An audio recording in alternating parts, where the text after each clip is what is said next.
I switched myself off, sorry. Welcome after the break. We're going to have another plenary session now with a selection of fantastic speakers. Just a quick note, if you haven't been following the conversation on Twitter yet, the hashtag is perspektywy, which you can see in here, 2018, Polish word for perspectives. Very interesting conversations going on there, so I encourage you to join them. Now, our first speaker of this session is going to be Dr. Jo Hannaford from Goldman Sachs, Head of the Technology Division for EMEA and Global Head of Quality Assurance Engineering. But what she told me is I should introduce her as a programmer with 30 years of experience. Please join me on stage.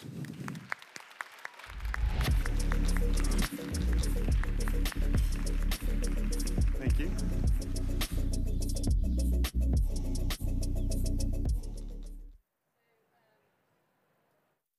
Make sure that we ended today on a positive note. And so a couple of observations. Isn't it fantastic? It's one of my life's ambitions to actually queue for the toilets. And, you know, there's a massive queue for the ladies' toilets, and it's fantastic. I'm usually in there on my own. So I'm Jo Hannaford. I am Head of Technology at Goldman Sachs. I do introduce myself as a computer programmer. I think that's what I'm most proud of. I've been a computer programmer for literally 30 years, and it feels like a much shorter time. I've had a wonderful career as a programmer, and often when I hear some of the difficulties that young women face as they go into being a programmer, I wonder why that is, and I'm going to touch on that a bit in my presentation. I think that, let me just talk about Goldman Sachs briefly. Goldman Sachs is 40,000 people globally. It's an investment bank. 11,000 of our staff are computer programmers. And when people talk about firms that are technology companies, I really think that every company now is a technology company. It's a company that's been around for 150 years. We're celebrating 150 years today and this year. And if you think about what's happened in the last 150 years, we have a track record of being able to adapt to technologies. Even in my lifetime at Goldman Sachs, I've been there 21 years. I remember when I joined, there were hundreds of traders on NASDAQ, the exchange in New York. Now there's 4. And so the constant evolution of technology, I could, 150 years ago, the telegram was just being introduced. Can you imagine if you were in the middle of America and suddenly the telegram was introduced? And so our ability to use technology, that's really not new for us. So I think the reason I've stayed so long at Goldman Sachs is because the values of that company really match my own values. It's very collaborative, it's very creative, it's quite authentic. And so I haven't found it particularly difficult to join as a junior programmer. I was 10 years as a vice president, I was 8 years as a managing director, and now I'm 4 years as a partner. And really, I've enjoyed every moment of it. There are difficulties about sustaining a career, especially balancing your personal life. I get all that. But my decision, when I went into computing 30 years ago, it was considered to be a really great job for a woman. So all of the problems that are faced in the last 15 years around why it's difficult for women to, can women program, they didn't even exist when I was thinking about it. When I went to high school, I went to a normal high school, my maths teacher was encouraging us to become programmers, and it was considered to be a great job. And the secrets, I suppose, of why I'm successful, I don't think are that uncommon. I work hard. I don't work long hours necessarily, but I work hard. I'm very optimistic. So I'm someone that thinks to myself, well, why not? Why can't I have a go at doing that? I'm not somebody that thinks to myself, can I? I think, well, they can. I don't think they're any brighter than me. I'll have a go at that. And also, I suppose, I love technology. Remember, the technologies that I started my career in are now in museums. The technology that I use today is very different. And this constant evolution, I think it's really exciting. 5 years ago, we didn't really discuss cloud. Now I know a lot about cloud computing. Now I'm implementing cloud computing at Goldman Sachs. I want to touch on this a lot of what I've heard today is around the suitability of computing for women. And I really want to tackle this. The history of computing is created by women. And for some reason, we seem to have lost that history. Now, think about some of the early programmers. Much of the early programmers were really office workers that began to automate the office. There's a woman who I'm good friends with, Stephanie Shirley. She started a company in 1962 of freelance assistants who basically she trained as programmers. She sold her company a few years ago for hundreds of millions of pounds. She only employed female programmers. If you think about some of those histories of the early data operators, if you were a data operator in the 50s and 60s, you were programming low-level programming mainframes. That's the history of computing. The history of computing is very much grounded upon women. Somehow, in my lifetime, we've allowed that history to be edited. Think about some of the early programming languages that I learnt on my degree and my doctorate. Adele Goldberg created Smalltalk. We debate at work whether really we should just teach Smalltalk as a way of learning object orientation in terms of the most purest form of programming.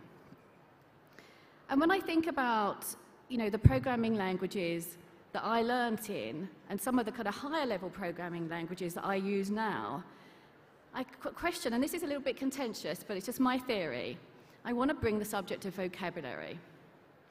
And I was thinking about it because if you think about the recent history of Netflix, and how one executive used one word, a word that we would never really use in society, a word that alienates a whole population of people. That same day, when I was reading that story, I went to work, and some of the vocabulary that's been introduced in my lifetime as a programmer, I wonder whether it's really appropriate, and if you're a young woman, what it really means to you. There's two words in particular. That day, every day in my job, I talk about penetration testing. I mean, no woman in their right mind, when did any woman in this audience ever use the word penetration? And I think to myself, what message are we sending? We could have named that anything. And then the second word I was thinking about, when I was a junior programmer, when we wanted to stop a program, we would either abandon it, or we would stop, or we would exit. Well, guess what we do now? We abort a program. And I think to myself, I don't think in common language, the word abort can only mean one thing to a woman. I don't think you would ever say to your friends, if you're out shopping with them, I'm going to abort a shopping trip. Or I'm going to abort this flight. Or I really don't like this date, I'm going to abort this date. You would never say that, would you?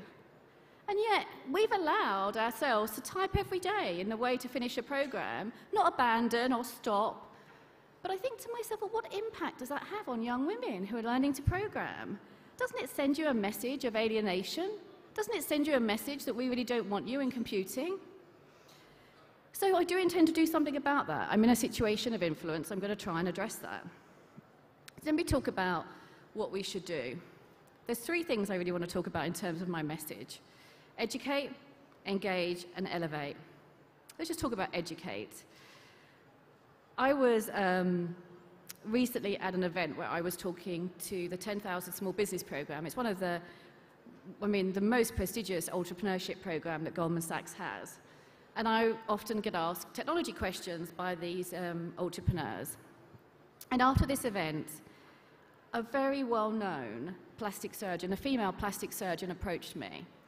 And she's a plastic surgeon that does restorative surgery, so burn victims. Incredibly complicated.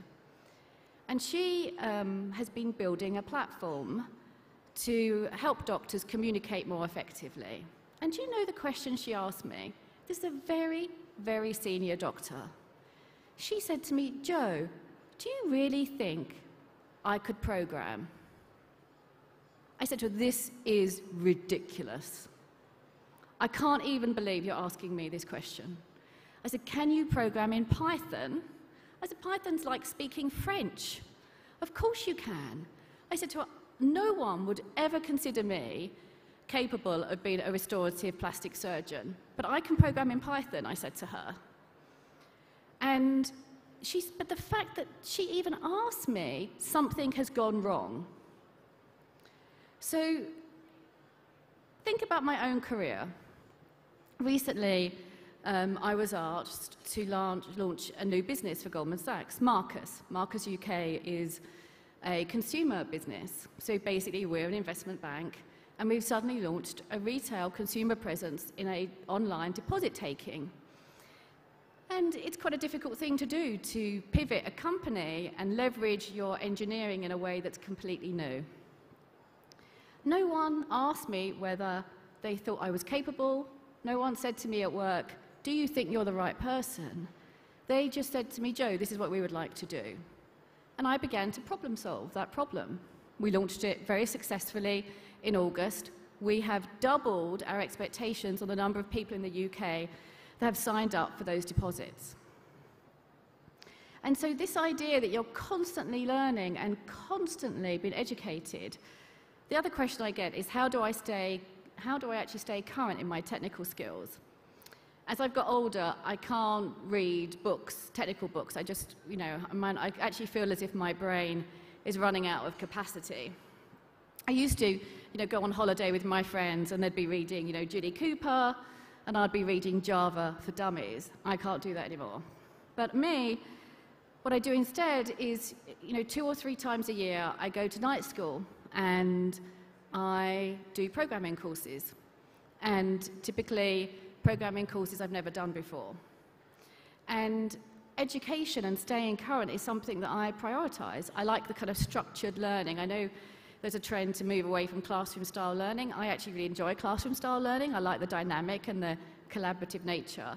And so I basically, make sure that I prioritize that time. Let's talk about engagement. I think I'm at the stage of my career now where I'm thinking about my legacy. And for me, how do I encourage, is one of the reasons why I'm here, how do I encourage women to really have the same type of career that I've had in computing? And so I actively get involved in schemes. Some schemes I create. I'll give you an example. I'm not sure if you've heard of the Enigma machines. I know that many Polish mathematicians were working at Bletchley Park during the war. I actually pay for a teacher to take Enigma machines, an actual Enigma machine, into schools in underprivileged areas and teach those children how to decode on an actual Enigma machine. We've reached 1,300 schools. We've reached thousands of children. Their response, almost you have to shock people to think, you can actually do this, you can actually do that level of decoding. We've been instrumental in IT for She here in Poland. We have a presence in Poland. I absolutely am completely supportive of the idea that we can actually do that. And then finally, let me kind of talk about encouragement. I was the first senior woman at Goldman Sachs to go to our office in Bangalore in India. It's about 15 years ago, and I met a group of women. And I love this story. And they asked me the following questions. They said to me, well, what does your family think about you working full time? Like, how do you actually do your housework? I said to them, I haven't given I have a cleaner. I've had a cleaner since the age of 21. I mean, I would rather not go for dinner or go without food than have to clean my own house. And I said, but I have a cleaner. And recently I went back to India, and many of those women are now managing directors. And I say to them, you're not asking me about my cleaner now, are you? You're asking me about how you get to partner and whether you can manage bigger teams, and you're all financially independent. And the idea that you can, live your life, intermingling your work and personal life is just incredible. And I think there's a certain example of just staying the course. I mean, when I think about one of the most difficult things I think about my career is getting up every day and coming to work for 8 hours, at least 8 hours every day. Sometimes my mother's sick. Sometimes I have problems at home, but just staying the course.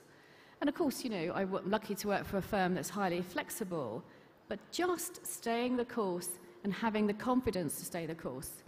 And so I want to finish on kind of elevate or encourage. And, you know, Poland scored second place in 2017 in the Eurostat research on the number of female leaders in the EU. We've got 44% female leaders here versus the average of 35%. The talent in Poland is amazing. Every time I come here, I am amazed by the people that I meet. And just the education, the technical skills. I mean, we have a growing division here of programmers. I'm very careful about the work that we give. I don't want tasks, I want problems to be solved. And the response I have is amazing. It is incredibly impressive. And then I want to finish on this. So my one piece of advice to you is to believe in yourself. One of the things that, the biggest thing that I do for women at work is that at all levels, it's like a doctor's surgery in my office. They'll come in and they'll say to me, "Jo, do you think that I can do?" And half the time I don't even know what they're talking about. And I say, "Of course you can." And off they go and they do it. And something happens to women when they're teenagers in high school. Something happens to us that takes away our confidence. And it's not just in Poland. I travel the world. It's like an epidemic. And I think the thing that I've done that has made me very successful is the fact that I wouldn't say that I necessarily believe in myself, but I just think to myself, what's the worst that's going to happen? Like, why not? You know, and the more successful I am, the more sustaining it is. But put yourself forward for the job that you think maybe you could do it. Don't eliminate yourself from roles. One of the biggest issues that we have is that women do not apply. So one of the statistics that I use at work is this. It takes us 5 phone calls to encourage a woman to apply to a job versus 2 phone calls for a man. And so the problem with that is that if you've got a role to fill and you're starting a project and you need to really get that project started and there's an available man there and it's 2 phone calls, what do you do? So when someone rings you next time, just say yes the first time. And try. What's the worst that's going to happen? Thanks very much.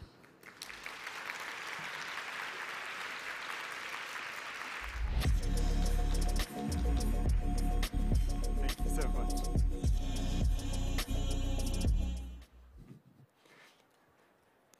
Thank you so much for that inspiring talk. Our next speaker will be the first female director at Procter & Gamble in Central Europe, passionate about diversity and inclusion. She's going to talk about how to lead IT #like a girl. Let us welcome on stage Ezra Yavuz.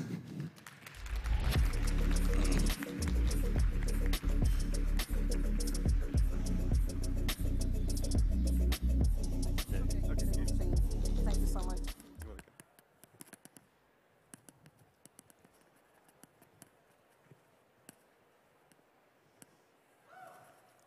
Dzień dobry.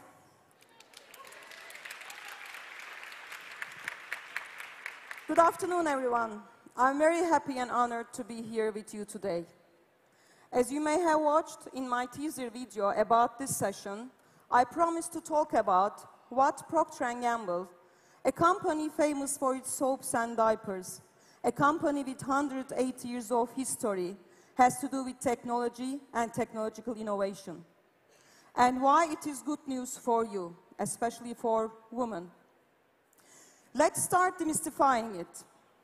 Yes, Procter & Gamble, a 180 years old company, but at the same time, a very contemporary one. We believe in innovation, and we believe it is the foundation of our business and its future. and technology. Especially at our times, technology is at the core of innovation. And diversity. Diversity in an organization is its power, especially when it comes to innovation.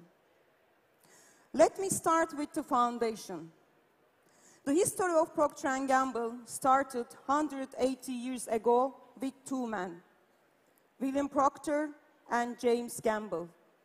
While each of them were businessmen with some experience, what brought them together was women.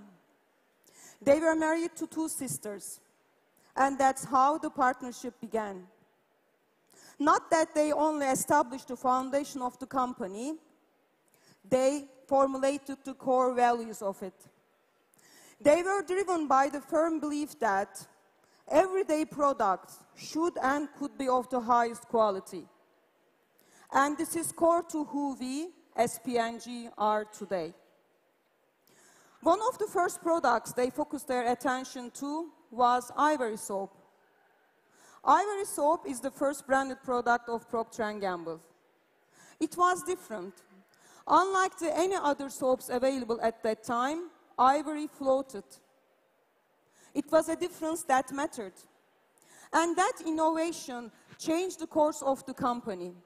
And from these humble beginnings, Procter & Gamble has become one of the largest consumer goods companies in the world.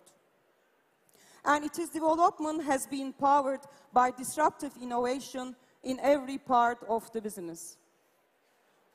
Let's now come to the future.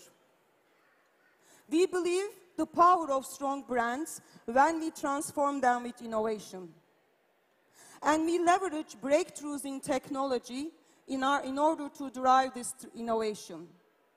We use technology in order to address ever-changing consumer needs. We would like to drive innovation at the speed of the change. And we leverage technology to drive innovation.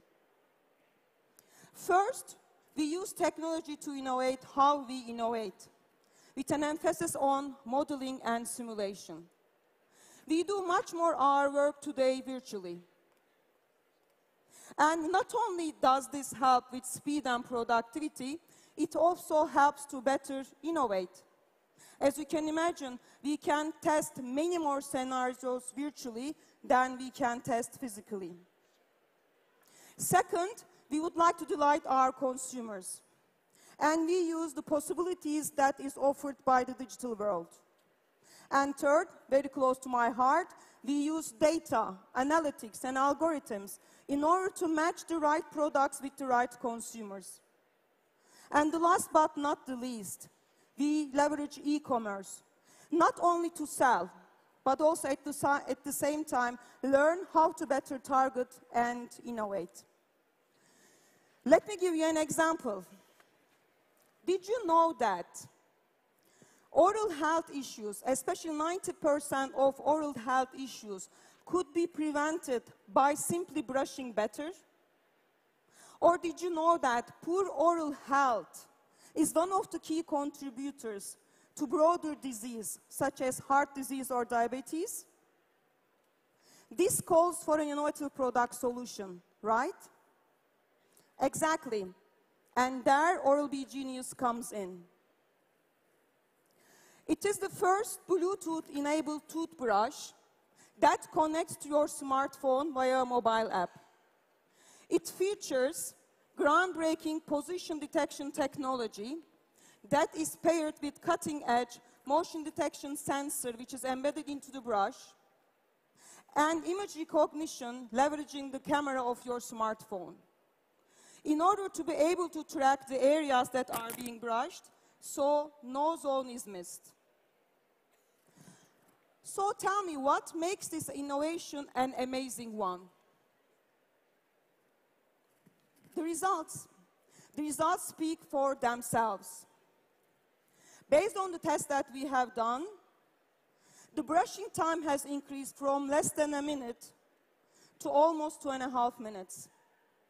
An average 93% of our consumers started to use the right pressure while they brush their teeth, and also they started to brush their mouth evenly. One important fact that you should know about this innovation, it is the application development process. It was led by a woman, one of our senior IT managers, who is located in our Warsaw office. And the application has been evolving in order to delight our consumers across the world in 50 markets.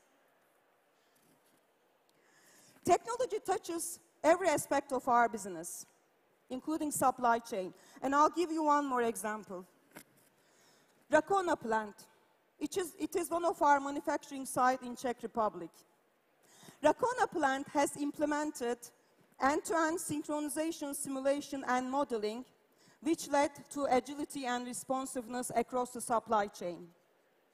And it has impacted the business result as speed to market, inventory efficiency, and most importantly, increase in customer satisfaction. And World Economic Forum nominated Rakona plant as one of the 9 advanced fourth industrial revolution lighthouse sites across the globe after a year-long study and after evaluating more than 1,000 sites. So how all this apply to the event that we are now here today? Why I am telling you that this is good news for you, for women? The answer is simple.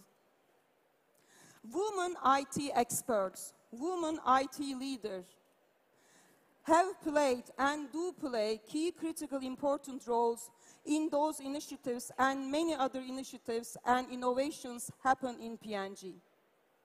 They lead projects, they develop processes, products, and they lead large international organizations across the globe and many more. Let me tell you my story. My story started in June '98. I was a student in university, junior year in university, computer engineering in Boğaziçi University in Istanbul, Turkey, where I am from. I needed an internship, and I decided to apply for Procter & Gamble. From what I read about P&G, its purpose, values, and principles inspired me. And I thought I can help company to touch and improve more and more consumers' life with the help of technology. I applied and I got accepted. From the day one of my internship, I was treated as a full-time employee. No difference. Nobody asked me to do the photocopies, or they didn't ask me to bring the tea. I was given a very critical project, so no pressure. I was responsible renewing the software that was supporting our pharmacy channel business, including the hardware and the infrastructure. I was at the point responsible to set the strategy, to decide on the technology, to decide which partner to work with. And I was the one developing the software. I learned a lot, an amazing experience. And I was also impressed by the trust that company had on me, on a student. I made my decision. I told to myself, I want to work for Procter & Gamble. Luckily and thankfully, company thought the same way, and I was offered to stay as part-time intern in my last year, in my senior year in university. Then I graduated and I joined company as a full-time employee in July '99. And my journey in P&G has started. Since then, I have led a variety of IT roles in many different locations. So, in order to continue with my story, but before that, I would like to tell you that's how P&G works. We look for passionate, talented people. We give them opportunities to grow their skills, to broaden their horizons, and to gain new experiences across a series of assignments, both in their home countries and also abroad. In my case, I started in Turkey. Then I worked in Kazakhstan, United Arab Emirates, India, Switzerland, and now here I am in Poland. One of the first assignments I had when I joined P&G was being the IT leader leading our distributor business. And the project I had that time was renewing the ERP system across the distributors in Turkey to a standard one. What an amazing experience. I had the opportunity to learn our distributor business in and out, and at the same time, how technology can enable to deliver better business results. And then in my second assignment, I was already in a global role, leading global shipment reporting. Please do note that without this report, we wouldn't know how much product we sell day in, day out. Then my next assignments included being digital marketing manager for Turkey. And then I moved to Kazakhstan, leading business analysis, and being business analyst responsible from Caucasian and Central Asian republics, accountable for the 9 markets. And then I met Grow Africa. I like calling it in that way. Grow Africa was a program with the objective to grow our business further in Sub-Saharan Africa. So when I say Sub-Saharan Africa, I mean the markets like Nigeria, Kenya, Ghana, South Africa. It wasn't a pure IT role. I was responsible for the business strategy in that part of the world. And then this role led into my next role in Dubai, where I led IT for overall Middle East and Africa region. Then I moved to India. Globally, I led our service operations. Then I moved to Switzerland. I was leading global media service and solutions. Please note that doing global media service and solutions in a company that is the biggest advertiser of the world.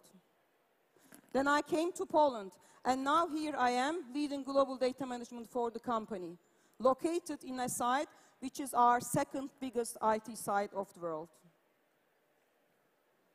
And you know what? Me being a woman was never a barrier, neither for me nor for my company. I was a woman dealing with distributors in Turkey. I was a woman traveling across Sub-Saharan Africa, making critical decisions for my company. I was a woman leading IT in Dubai, in India, and many more. As a mom of 2 sons, I have led many global roles. What mattered were my skills, my passion, my determination, and my belief that I can succeed in any role. And importantly, the company had the same belief too. I am also a strong believer in diversity and inclusion. And I will tell you a story to illustrate how. I told you I worked in Kazakhstan. When I went to Kazakhstan, I realized that I am the only female in IT. I told to myself and other relevant leaders in the organization, this is not possible, this is not going to work. We need diverse talent in order to deliver better business results. And nobody could convince me that we couldn't have an IT professional working in the company in a country which has more than 50% female population. I took the charge. In a way, I walked the talk. I went to universities. I met with the professors. I gave lectures. I gave keynote speeches like this in order to encourage young female students to come and work in IT. And you know what? At the end of my assignment, man-to-woman ratio was 50-50. So all my efforts paid out. And I have led diversity and inclusion activities, programs across many regions. Central Eastern Europe, Middle East and Africa. India, Middle East and Africa. And in Europe, including the Europe Lead IT Like a Girl program. In order to be able to show that a woman can lead IT. And all of us can lead IT like a girl. I believe companies need innovation to grow. I believe companies need diverse talent to innovate. Nobody can ignore the 50% of world's brain power. Nobody can ignore women. Thank you. Dziękuję.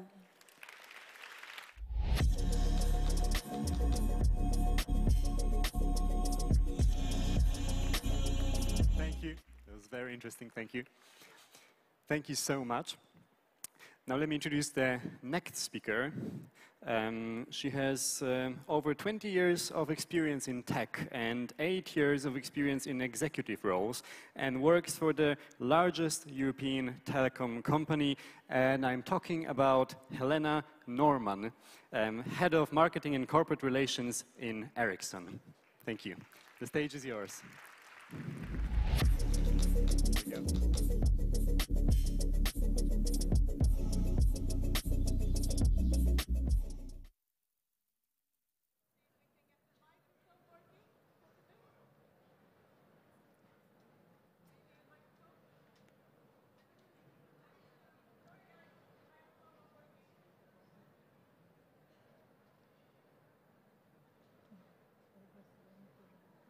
Let's see. Ah, there we go.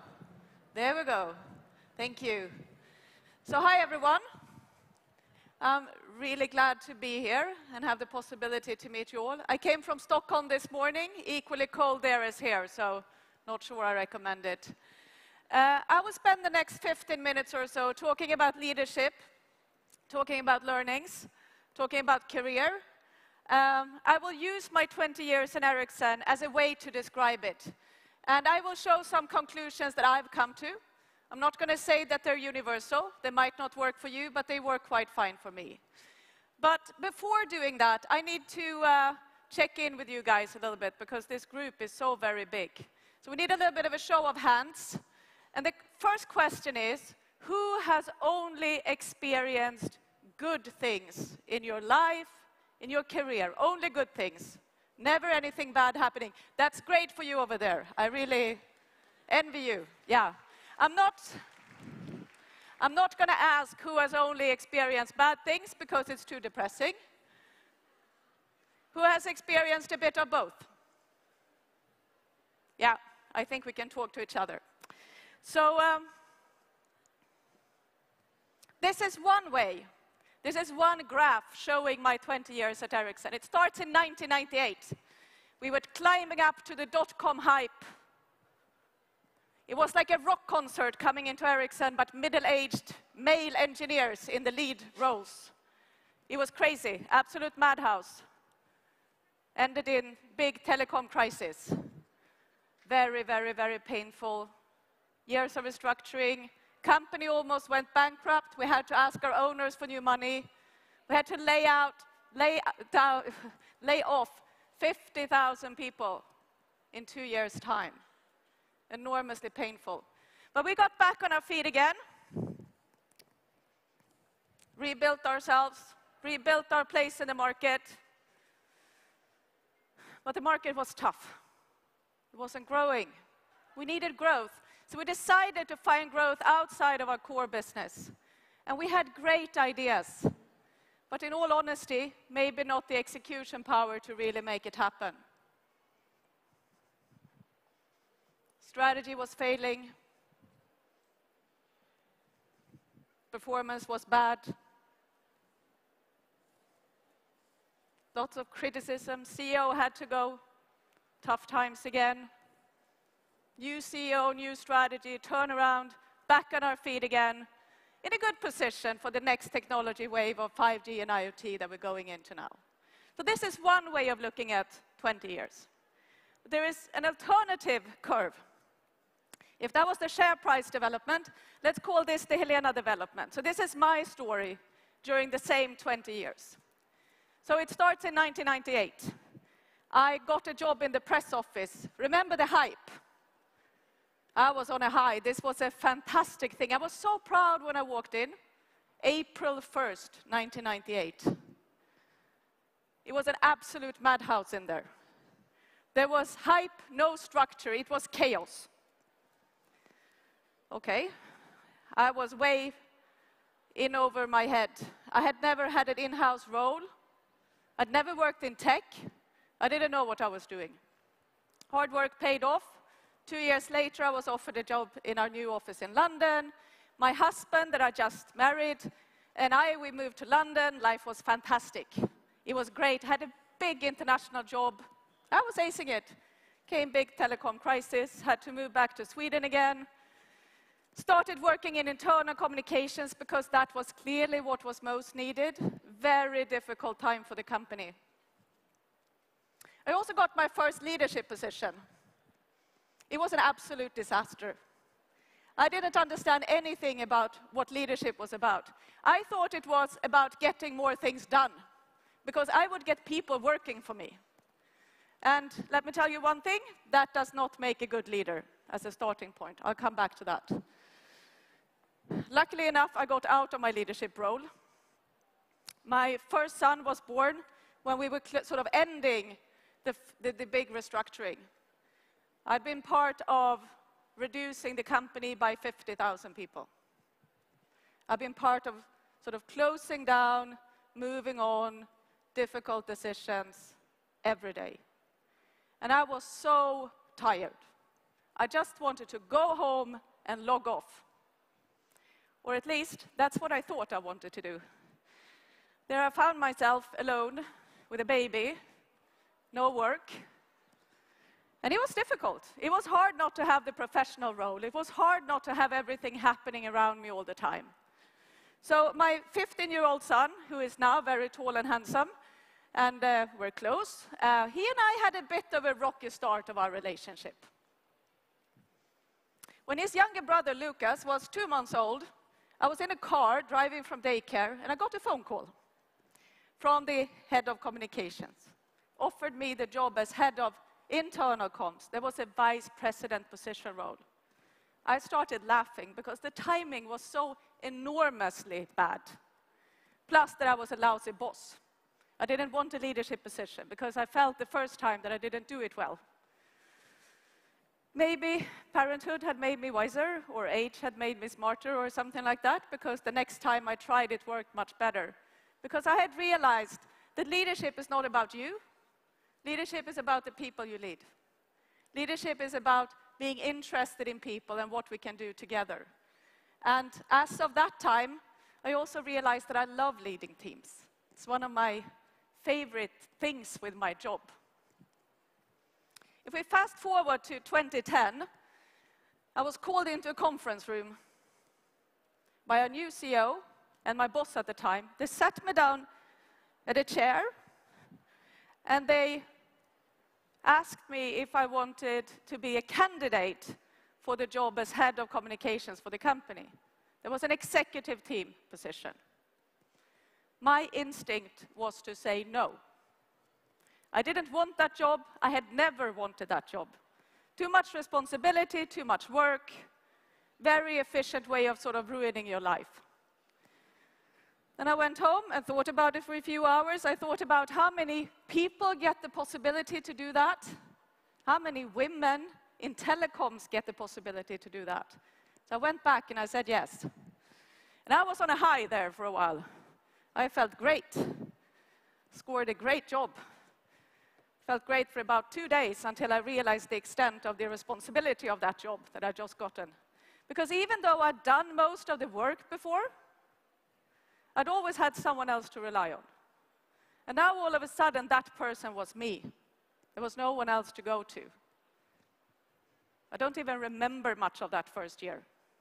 I made a deal with myself not to quit voluntarily during the first year. And I basically worked my way through it. It was hard. I had to start shaping the team around me. I had to have some very tough conversations with people that had been my peers before. I had to leave. I also started sort of forming the team that I still have today.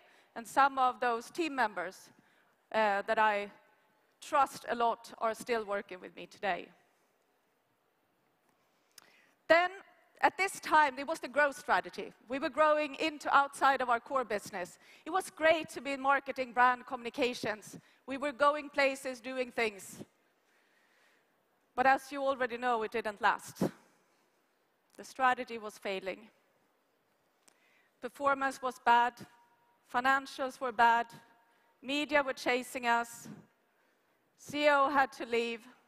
We had to reduce budgets, take away team members. At the same time, I had a very difficult situation in my personal life. which was good in a way, because when everyone kept going on about how difficult my job must be, that wasn't the most difficult part in my life. So for me, I also realized that a job at the end of the day is just a job. I never thought I would continue after that. I never thought I'd find the energy again to go out and have that absolute dedication that you need for these kind of jobs. But in came a new CEO, new strategy. It was fun again. It was interesting again. And today we have done that turnaround. And I'm so happy and so proud to have been part of that. Because of our customers, of course, because of our owners, but most of all because of our people. And all the great people in the company that have worked through all of these ups and downs, no matter which of these graphs you show, and that I worked together with for so long time. So it's been quite a ride, but it's also been a lot of learnings during this time. And a few things just to summarize. And of course, you have to do your job. You have to deliver value to your customers and to the company. That's table stakes. Otherwise, you never get a seat at the table. But 5 things. First of all, start by doing your job really well. It's much more important than the way that you write the resume or anything like that. I always look for people that perform in the job that they have, no matter what that is, that do good, that do great. Second, as I said before, leadership is about the people you lead, it's not about you. So find people, find leaders that care about people, that are interested and curious about people. That's where you find good leaders. Trust in the team. You have to trust in the team, but you also have to go deep when you really feel that you have to go deep. I never meddle in details until I really meddle in details. And then there is basically no end to it. Working with the right people is more important than having the right job. Whenever I talk to especially young career professionals, I tell them to go out and find a boss they want to work with, find the team they want to work with. That will take you to much better places than having the right title on a business card. You have to take chances as they occur. Career planning doesn't work because it's built on the assumption that the job that is next in your career step is actually available when you want it. The main problem is normally that someone else already has that job and might not be willing to move exactly at the time that you think that he or she should. So you have to take the chances as they occur. But of course, you can't be without navigation. You can't be without direction. So you have to find your North Star. You have to know what it is that you stand for. And for me and my team, we work with absolute integrity, we work with absolute honesty, and a dedicated focus to the task. That's the only way that we can be smart enough, sharp enough, and fast enough when the going gets tough. Because it does every now and then. It can get really tough, as we saw. And whatever you do, stay away from this attitude, because that's never going to take you anywhere. Thank you.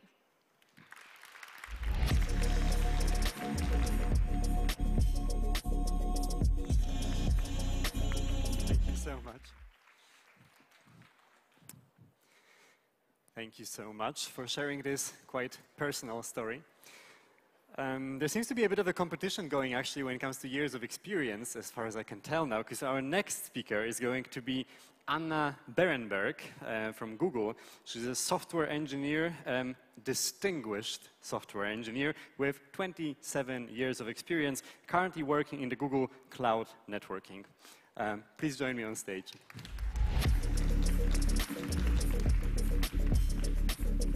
There you go. Thank you.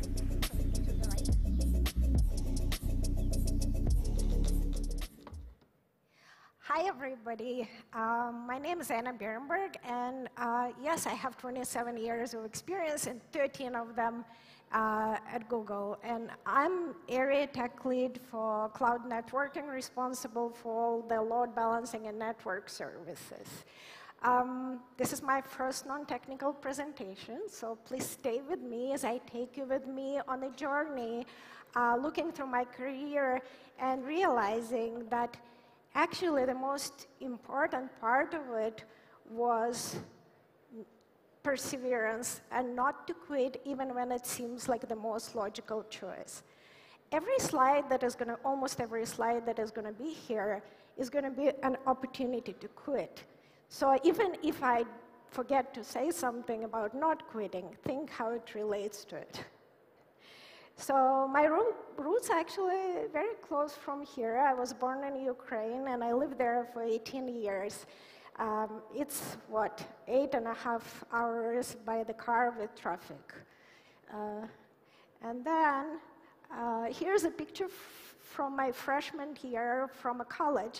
And as you can see from 25 people, here there's 15 women and 10 guys. And from my whole batch of computer engineering peers, we had 50% men and 50% women. The fun fact that the computer science guys and gals, there were out of 198 of them women, and only 2 were men.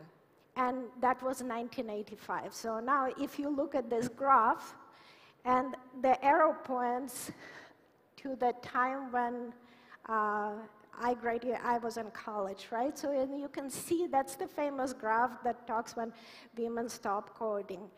And so what had happened with that medicine and law went continued to go up and up and up, and the software engineering, women stop going into software engineering. What it did to me, I actually didn't question myself because everybody were women around me, or at least half of them were men and women. I never questioned myself whether I'm good enough in terms of coding or just engineering because, well, there were half of us, half of them. And that actually changed my career. And I feel that in today's world, the girls who come, they have to fight it out. So they have it harder than me, and I feel for them. Now, this is one of my favorite quotes that from Susan Wojcicki, who is CEO of YouTube. Opportunities, the good ones, are messy, confusing, and hard to recognize. They're risky, and they challenge you. And my opportunity obviously didn't come with a yellow bow on the top. So it's 1996, and I just immigrated in the United States, and I had a first job offer. And the offer was not for software engineering position, but rather for language translation. And the translation was for the translating UI for a banknote manufacturer called Delaware Jewelry at the time.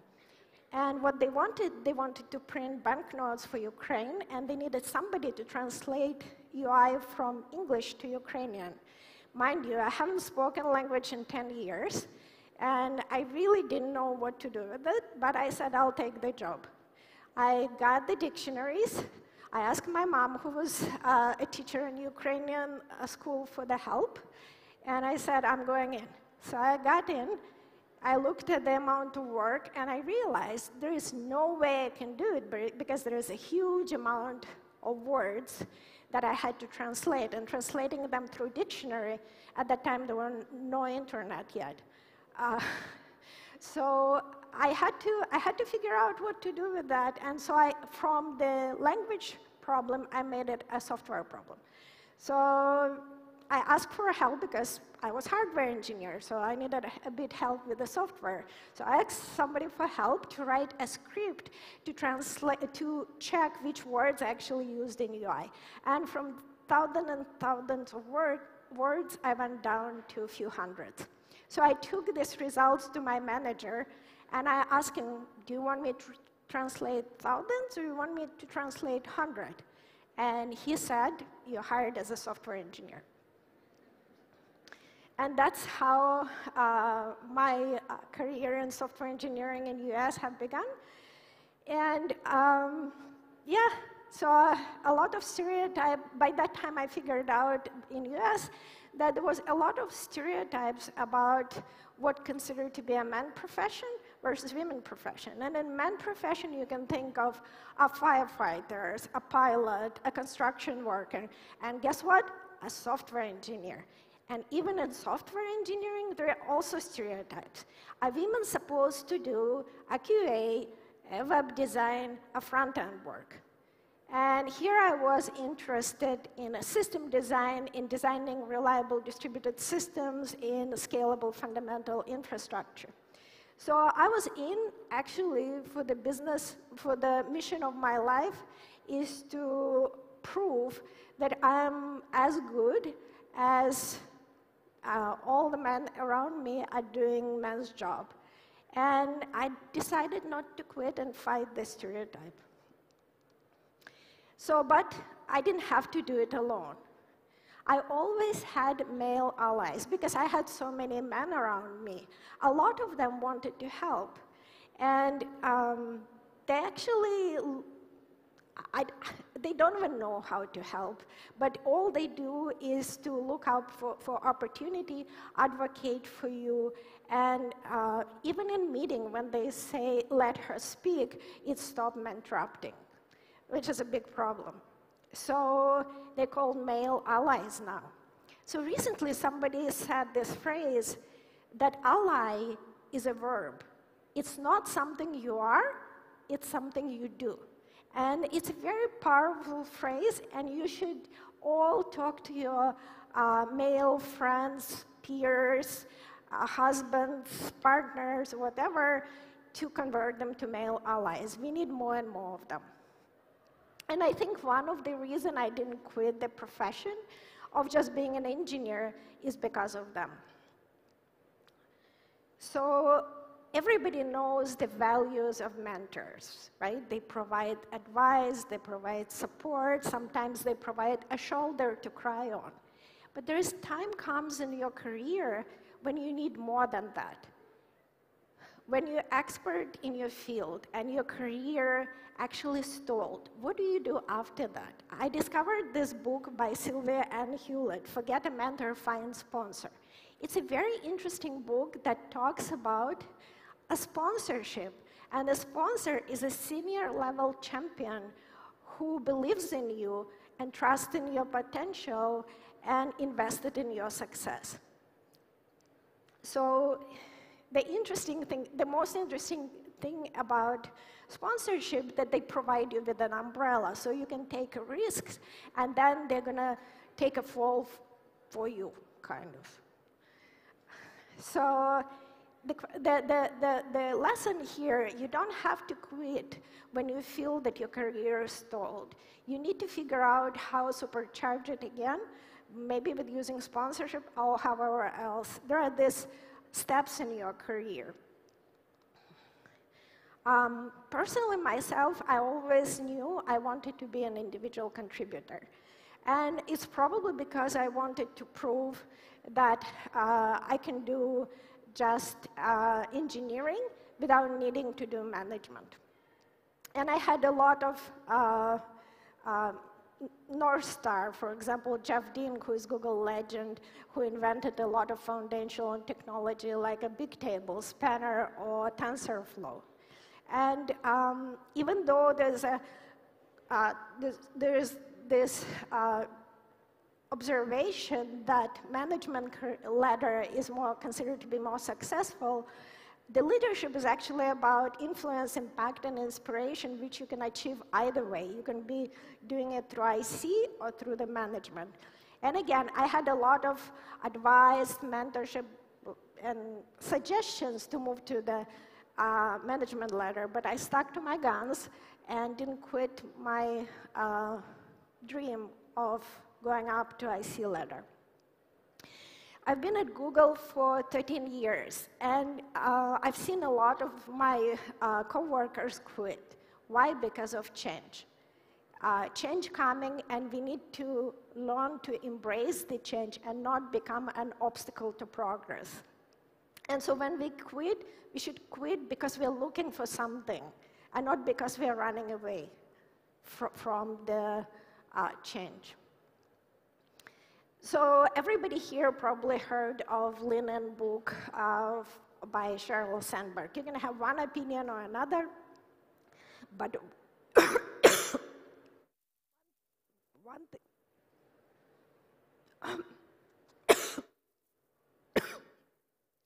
Sorry.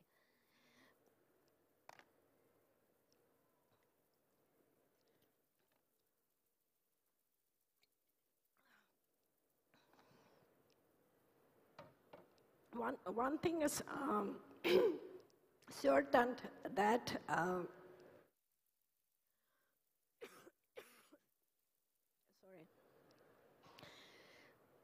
one thing is certain that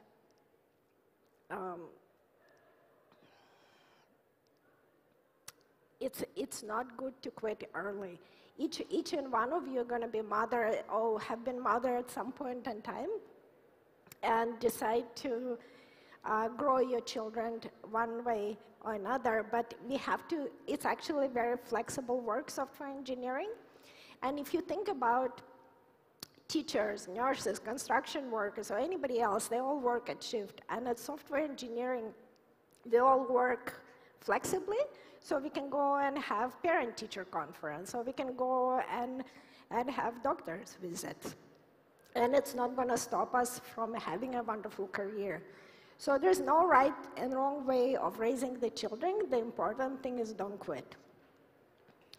And here's a secret. Majority of people have imposter syndrome. And here's another secret. The more you grow in your career, the more successful you are, the more imposter syndrome you have. So you have to fight it. And in my case, I fought it. I'm fighting it with everything I have, and I'm using my strength and not concentrating on my weaknesses. And here's an example how I climbed the mountain. And it was so hard. It was really, really hard. And now I always remember that if I manage that mountain, I can manage anything else. McKinsey, a study on women in the workplace, found that 40% women in senior position and women in tech are the onlys. The onlys are the only women in the room. And so they're facing huge pressure to perform, and they're 1.5 times more likely to quit.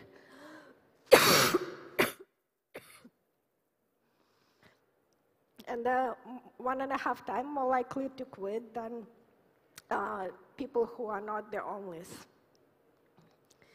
And we talked about obstacle, but what about why do we stay? We stayed when management believes in us, and when we are present at the table when the decisions are made, and when we have equal opportunities with the guys.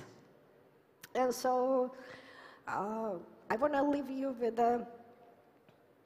this and saying that while there are many opportunities, many paths to being successful software engineers, you only can get there if you don't quit. Thank you.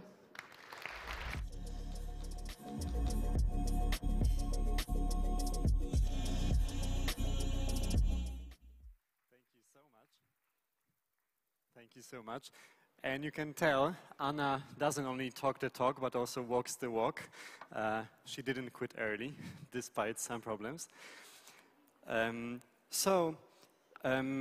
is my pleasure now to introduce the next speaker. And I have to say, I've put a lot of work into digging through biographies of all our distinguished guests today. And nearly every single one of them, I think every single one of them, asked me not to use their full biographies, not to talk about their amazing, imposing, very long, and very interesting bios. Most of them told me, please introduce me as a woman in tech. So another person who I'd like to invite on stage is Małgorzata Kasperska, Schneider Electric Vice President with an IT division for Middle Eastern Europe region, and a woman in tech.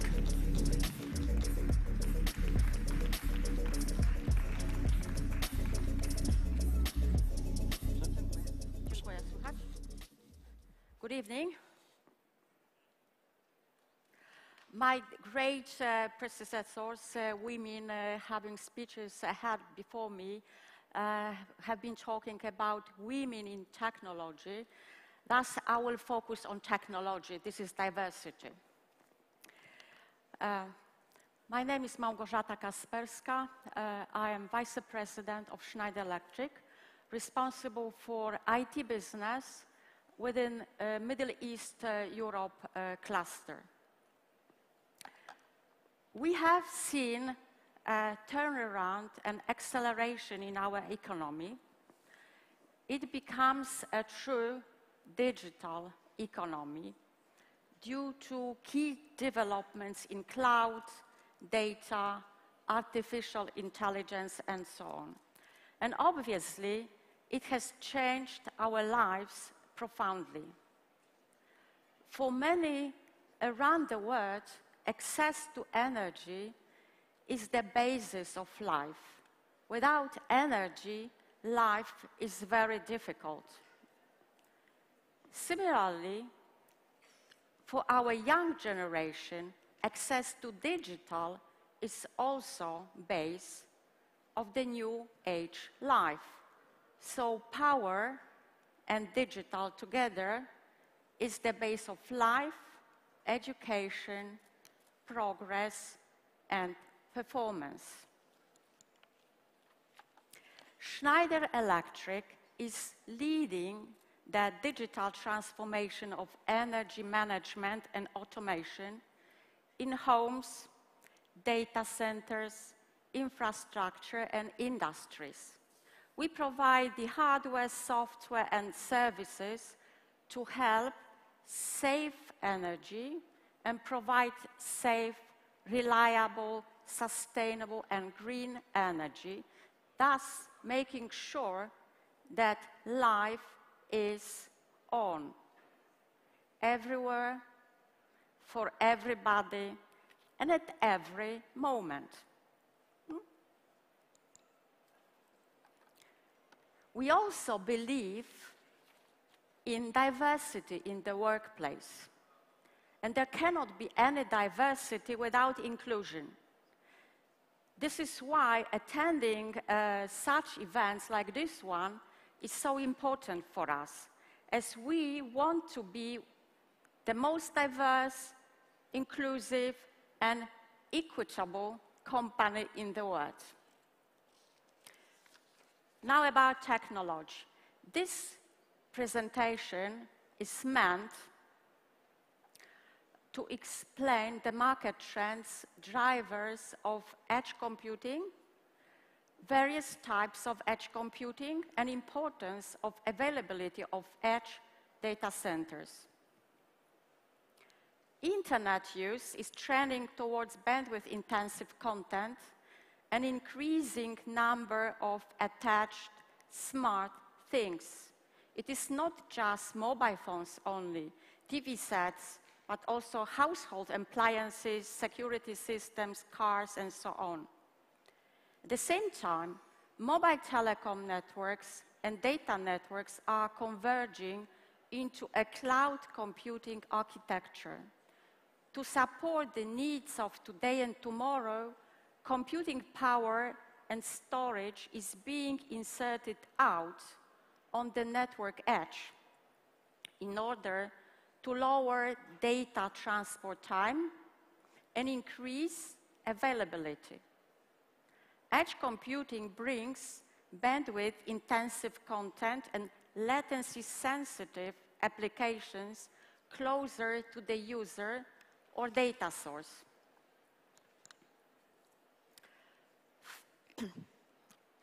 Following 30 years or more of heavy investment into on-premise IT infrastructure, most of organizations now understand that IT may not be their core competency, and they are therefore taking this opportunity to outsource their IT computing needs to cloud providers. They are not just outsourcing labor to an IT integrator this time, as it was the norm over the past 20 years, but they are hiring truly established cloud providers, offering a pay-per-use service at little or no capital expense. The burden of building, maintaining, upgrading, and operating the computer systems is the responsibility of the cloud provider now, giving the consuming organization ultimate flexibility and choice of providers without being locked into just one. This results in faster deployment of services at a lower cost. Then the consuming organization can focus on their core business, functions and customers, and not on its IT department. This is the paradigm shift that has taken over 30 years to achieve. Global data center traffic is firmly in zettabyte era and will more than triple to reach over 20 zettabytes annually by 2021. A rapidly growing segment of data center traffic is cloud traffic, and this will again more than triple over the forecast period. Anyhow, the growth of Internet of Things and critical applications are redefining IT availability and performance in the cloud and at the edge. The original centralized cloud data centers were designed for applications that were not really speed sensitive. Things like search or email do not need to be delivered instantly. Posting pictures, videos to your social network is not time critical. But certain applications can't deal with latency. Applications such as gaming, self-driving cars, or operating theaters. If you are in a self-driving car approaching a stop sign, you don't want the image recognition software running in the remote cloud somewhere in another country or even on another continent. Apart from latency, the costs of the bandwidth might also cause applications to move to the edge.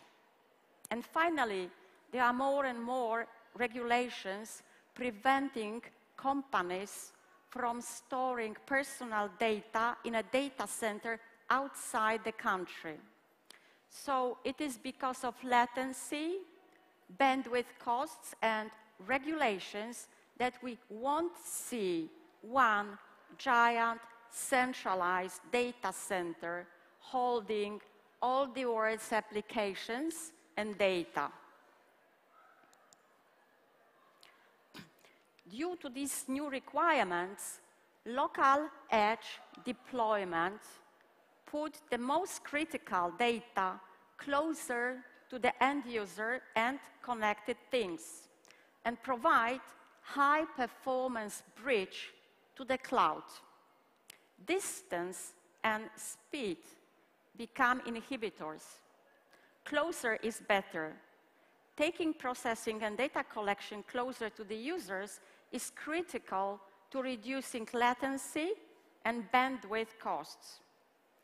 Thus, edge computing is, in general sense, processing of all the applications that don't take place in the centralized cloud. The prediction is that over 40% of data generated through Internet of Things will be processed by edge computing systems in a year or so, so very soon.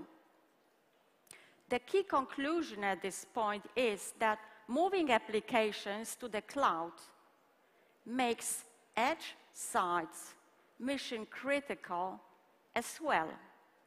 And this requires a different way of thinking about them. This is one ecosystem, and one cannot work without the other for plenty of the applications.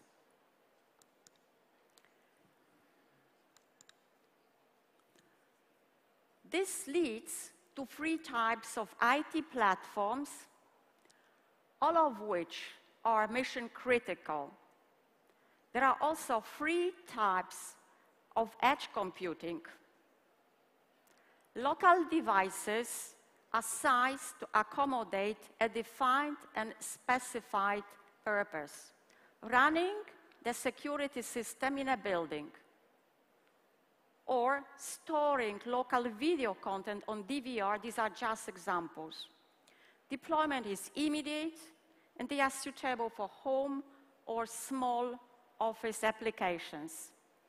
Micro data centers provide significant processes and storage capabilities and are fast to deploy in existing environments.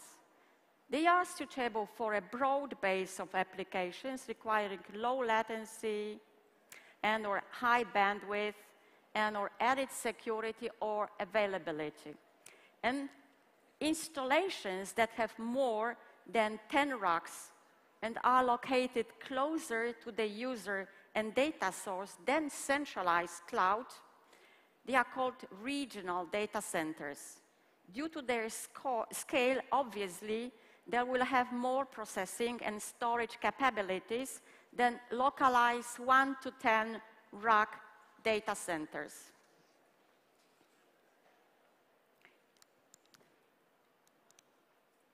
Even large internet giants or large web companies are adopting nowadays edge computing. Microsoft states that a hyperscale cloud data center strategy is not enough for them. They are creating what they call cloudlets, which are in essence small 1 to 10 rack micro data centers all across their footprint. Dropbox, the cloud-based storage company, pulled out of Amazon public cloud and decided to go with their own private cloud. And Netflix, who used to host their movies from the same centralized data center, they are moving them to edge data centers close to their customers. If you have been inside a large centralized or regional data center, chances that these images look familiar to you are high. These are all best practices: security guards, monitoring, logged, organized racks. However, what you typically see when you walk into localized data centers is this. These practices are not only a risk to availability, but also cybersecurity. It is pretty easy to get into those rooms. It is pretty easy to hack data or even simply cause physical damage to equipment in such an environment. So seeing all of these trends appearing in the data center market, we as Schneider Electric saw a big opportunity to support the availability of these edge applications. Schneider has invested a lot of time and money in developing what we have defined as key to this solution is that it's manufactured in a factory environment, shipped with shock packaging to an IT integrator, and then shipped out to the customer. Just 2 short case studies. A micro data center we called Smart Bunker for the Ministry of Health in one of the countries of South America. What was the customer challenge? The customer needed a simplified, secure, and standalone IT infrastructure. Internal auto-provisioning, billing platform, cost assignment to each department, SAS deployment, centralized app management, and obviously OpEx reduction. What was the solution? 9 single racks, 1 per each hospital, fully equipped with air conditioning, long runtime power protection, environmental monitoring. Simple, secure, and cost-effective. Who might think that there is also an edge application in Sagrada Familia, Center of Tourism in Barcelona? What was the objective? The objective was to support the construction process as well as ticketing at the same time, to provide a data center in an active construction site. And what was the solution? All in one. 2 smart Sherpa modules, customized, upgradable, mobile solutions. If Sagrada Familia wants to change the construction site from left to right, we can turn around our solution without disrupting the construction works. It was edge in a pill. If you have any questions, I'm open to answer you after the formal part. Thank you.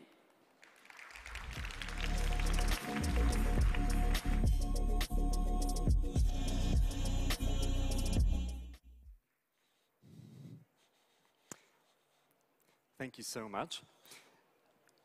Now, our next speaker, we actually had quite an interesting conversation a couple of minutes ago. She's passionate about empowering women executives.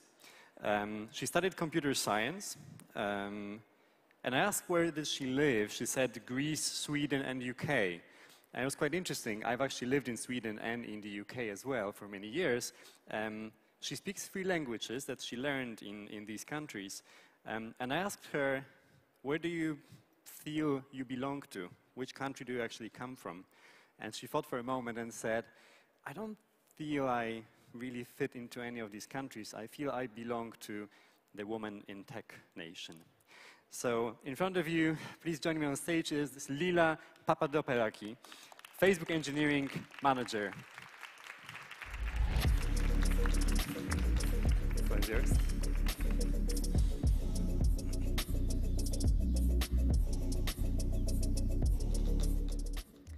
Hello, everyone. I am thrilled to be here today. I left my team back in London doing H1 planning and my daughter doing Christmas decoration to tell you a story. So let's rewind time a bit. It's a few years ago. It's a gloomy afternoon in Sweden. And it's time for my bi-yearly individual growth discussion. I walk into the room. There is a whiteboard on the one side and a glass wall on the other side. Small table, 2 chairs. It's a type of room that we call a one-on-one room, where a manager talks with their direct reports about goals, aspirations, performance, and so on. I'm sipping some decaf coffee, trying to feel cozy for this hour-long meeting. And right in the middle of sipping, my manager asked me the question, have you ever considered transitioning to management, Lila? I almost choke. My imposter syndrome flares up and I start thinking, oh my God, I'm not coding well enough, I'm not technical enough. He actually wants to fire me, but it's easier for him to find another job for me in the company. So yeah, that's why he's making this suggestion to me. He reads the horror on my face and he tells me, it's a good thing, Lila, don't worry. Then he starts listing times when I actually helped my team deliver by introducing a new process, making them more efficient. I helped individuals in my team navigate conflict, and he tells me that I have some skills left untapped in my role as individual contributor, and that he thinks I should apply for the open manager role that we have in the department. So I spent the next couple of days agonizing and wondering what I should do. I keep gravitating between the different decisions, alternating every moment, almost. And then I realized that this is a problem just like any other. I just need data in order to make an informed decision. So I start interviewing managers across the org from different product areas and different levels. And I tell them that, I'm doing a small study about management. And in that way, I get some insights that help me make a decision. And I decide to take the leap. So I'm here today to share with you the surprises that were waiting for me on the other side. Surprise number one, probably the scariest one. I went from being senior at something that I knew how to do to becoming junior at something that I had no idea how to approach. I studied computer science for 5 years, so by the time I became a software developer at my first job at Ericsson, I had already written a fair amount of code. But when I became a manager, I had no theoretical ground to stand on. I realized I had to learn how to attract and retain talent, how to help people grow, how to navigate performance evaluation discussions, and even power through many small administrative tasks that I wasn't even aware of before becoming a manager. I also had to learn how to negotiate, how to influence people, how to prioritize. I had to be deliberate with every single decision I made when it comes to time management, because there was an opportunity cost, both for the things that I did and for the things that I didn't do in my day. On top of that, I had minimal support because my new manager was the director of the department. He was super busy. He didn't have too much time to spend with his individual direct reports. So there, I found myself in a new role that I was struggling to cope with minimal support. That was pretty scary. But again, I let my engineering brain take charge. So I devised a learning plan for myself. Within the first year of being a manager, I read 6 books, I attended 5 online courses, I found 2 mentors within the company to help me navigate my personal growth, and I spent the first one-on-ones with my manager clarifying expectations over and over again until I had internalized them. More than anything else, I made a lot of mistakes which I learned from, and I do apologize to the people in my team that had to suffer through those. So the next big surprise, getting feedback as a manager is not as easy as getting it as an individual contributor. Even in the best of circumstances, the relationship dynamics between you and your peers change when you become their manager. So they cannot be as direct with you. They're afraid that this might have implications on their performance evaluation. On top of that, all the outcomes of your work are more long-term, so you focus on long-term deliverables, on individual growth that might take months, which means that you don't actually see the results of your work until much later. The iteration cycles are longer, and the feedback is scarce and less effective. Not only is this bad for your own personal development, but it also deprives you of this nice dopamine kick that you get when you land code into production. Like this feeling that you get when your tests turn green and you get thumbs up in your diff reviews. You don't get that as a manager. Instead, you get hints and nudges and charts and timelines. So there were many days that I considered transitioning back to coding, back to being a programmer. And I still have these days. Like, there are some days that I just want to put headphones on and sit in front of the computer and code. But I cannot indulge, because these tiny one-on-one rooms have become the place where I live and breathe, helping my direct reports plan for their future, make decisions, or even just let off some steam by ranting to an eager ear.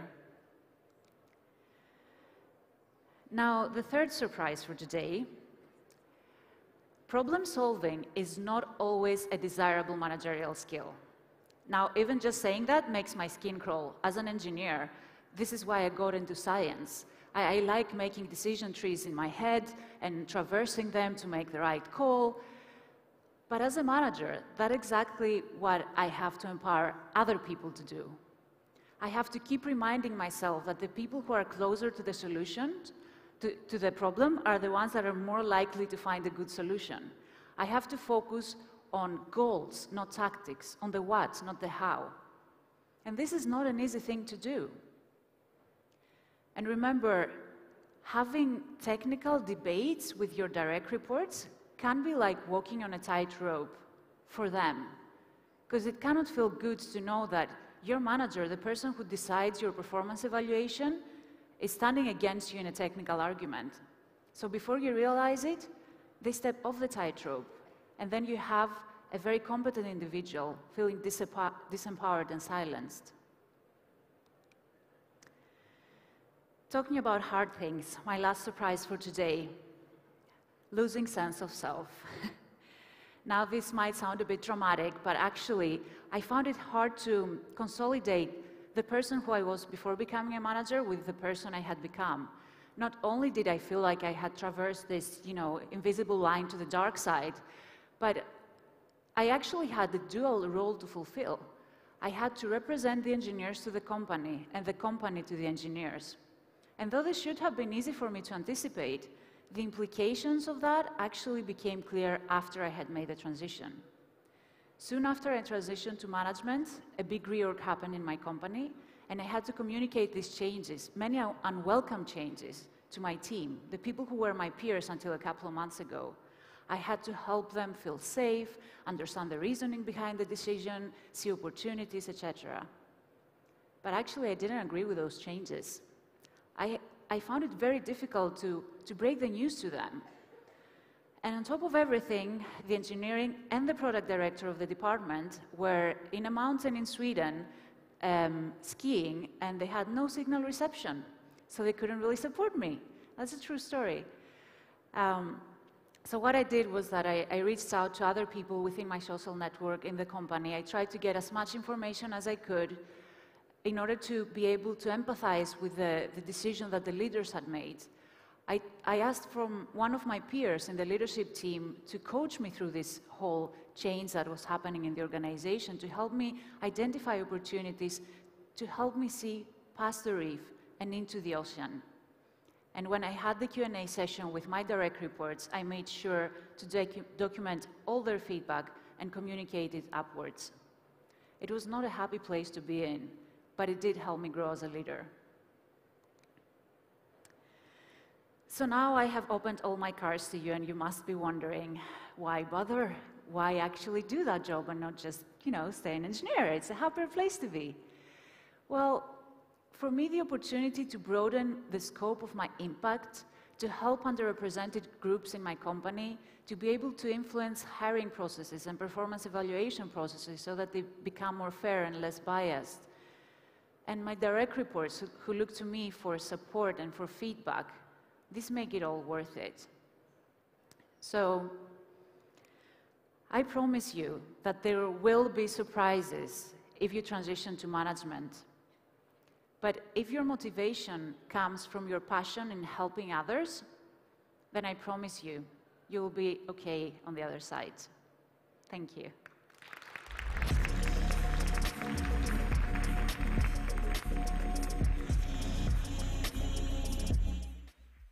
Thank you so much, it was so good. So that was supposed to be off-the-cuff remark. Didn't know the microphone is on. I was saying this was so good because I was looking around the hall and I could see so many heads nodding, doing yes, yes, and I could immediately recognize managers in the hall. I have to say, I think you perfectly captured the essence of moving into a managerial role and how that changes just about everything. So our next speaker, I don't even know how to introduce her. I talked to her a little bit. Her name is Victoria Repa, and she is a founder and a CEO of BetterMe, one of the top 5 health and fitness applications in the United States. But what she wanted me to stress is, apart from her mission being to empower people to live healthy and fulfilled lives, is that she is, at this point, a 26-year-old entrepreneur who is not afraid at all of trying to create something big. Please give a warm welcome to Victoria Repa.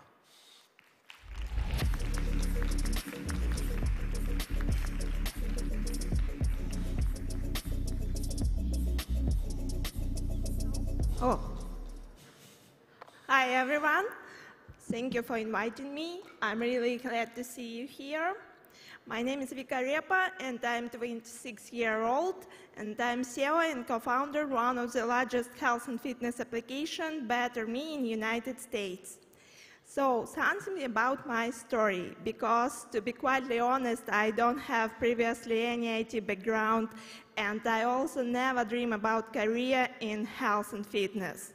About myself, my story is that I come from small Ukrainian village. I graduated from Kyiv School of Economics. It's one of the largest and best university in Ukraine. And then I joined the Procter & Gamble. I was working in finance department. What we do, I just help my logistic department to calculate how to move boxes in most cheapest way.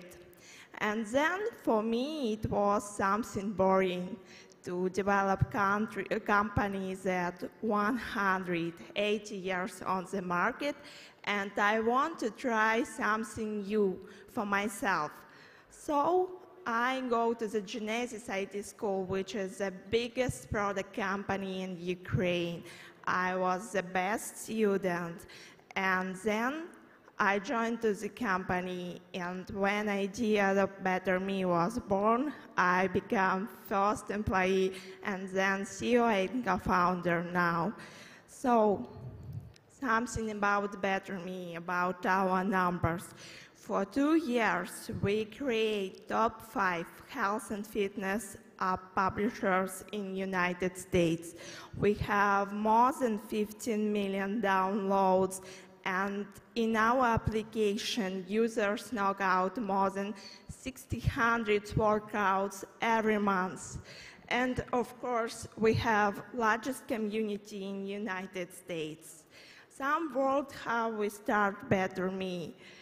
Its company, Genesis, have a really 5 years on health and fitness experience because we have more than 100 million community in Facebook, and we also have understood how to provide women the best content.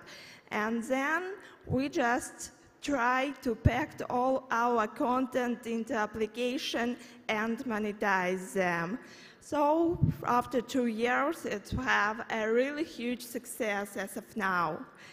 And the problems that we solve is really highly important because now in United States, 7 out of 10 women is overweight, and in the next decade it will be 8 out of 10. And we believe that problems that we solve is really highly important, and we can help this world to become healthier and happier. About our content, it's really high impressive because it's developed by the head of our fitness content is Kristina Shevchenko, which is graduated from Yale. Head of our nutrition is Svetlana Fus, which is really Ukrainian TV star. She is headliner of Big Losers. Women with her lost more than 50 kilos. And we believe that our content in reality 60-70 times is less expensive than nutrition personnel or personal trainers, and we believe that in the next decade will be a shift in the industry, and application will be a primary source of health and fitness content consuming, and we aim to be the forefront of this shift. About our project and about our content, now we have 4 applications, and we have more than 12 million community where people share their problem. We also have special program for parents, special program with kids, and we adjust our diet for any region in the world, for also Latin America, for Asia market, and for United States. And we grow very fast. We have recently 2 of our application, women and men fitness, in top 2 application in United States in health and fitness category. applications, they are lower, they are SaaS, they are located in United States, they are located in Europe, Berlin, and this business made for 5 or 10 years, but we create this business for 2 years. Average age of my team is 26 years old, and my key point is that not be afraid to young, to create something bigger than you. And what motivates me personally is that we have a lot of every day this success story, this fantastic story, and when women lose weight with our applications. And that's really motivates me work harder and harder every day to create something useful to this world.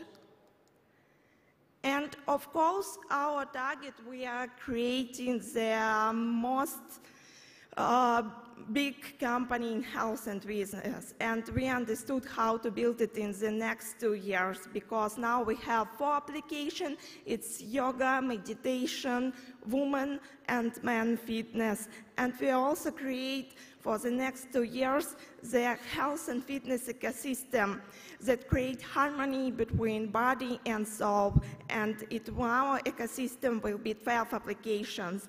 We also go to the new market. It's not only United States, it's also Asia and Latin America and Europe.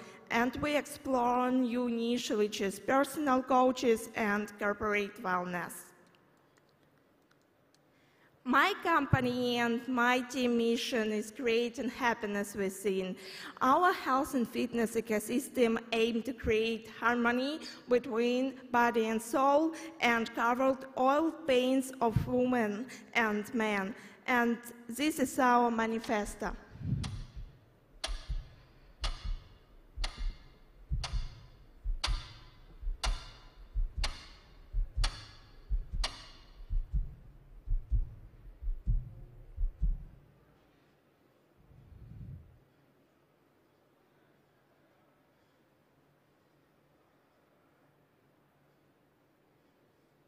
Thank you.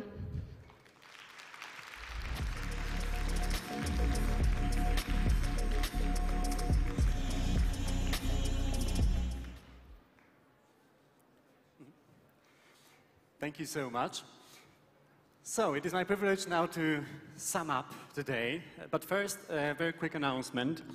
For all students in the hall who stay in either Ibis or Patchwork hotels, there are buses waiting for you outside, and they'll be departing at 6:20. So if there are any students here staying in Ibis or in Patchwork, please make your way to the exit.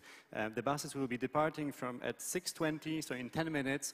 After they depart, they'll take you to the hotel and then bring you to Copernicus Science Center, then bring you back to the hotel. For everybody else, I just wanted to very quickly thank you again for the very, very active participation throughout the day and give you 2 quick statistics that I've just learned. So as you might have seen, we planned this event for about 1,000 people. Guess how many actually turned up? So I was thinking maybe 1,400, but no, that's the number of people that downloaded the application that I was asking you to download, so thank you so much for doing that. But there are more people here today. Over 2,600 participants picked up the badges today. So, and we think there are more of you because at some point we run out of badges.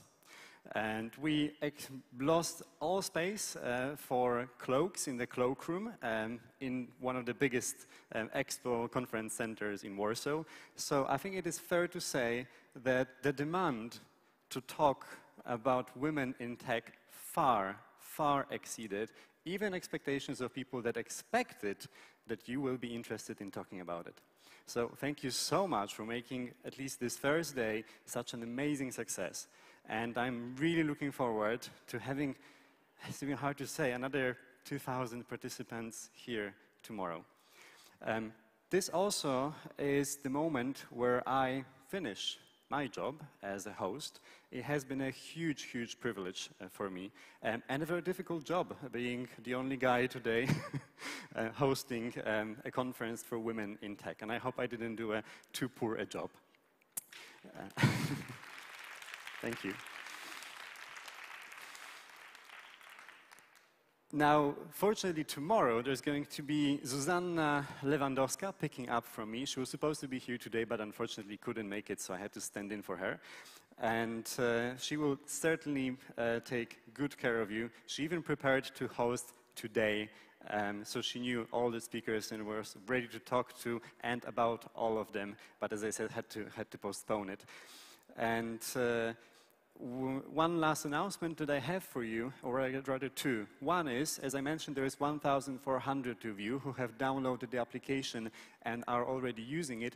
We really want to learn from our experiences. So it would be amazingly good for us if you have the application, or if you don't, please download it and evaluate everything that you take part in. There is an option in the app to evaluate workshops, seminars, talks, etc.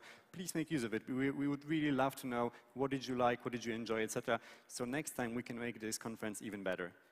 And the last announcement is obviously, please join the party tonight, 8 p.m. in Copernicus Science Center. If you don't know how to get there, inside of your badge you can open it, unfold it, and inside there is a map to Copernicus Science Center. It's hidden, so you have to pull it out, unfold it, and inside there is both a map to Copernicus Science Center and an information which buses, metro, etc. to take to get there.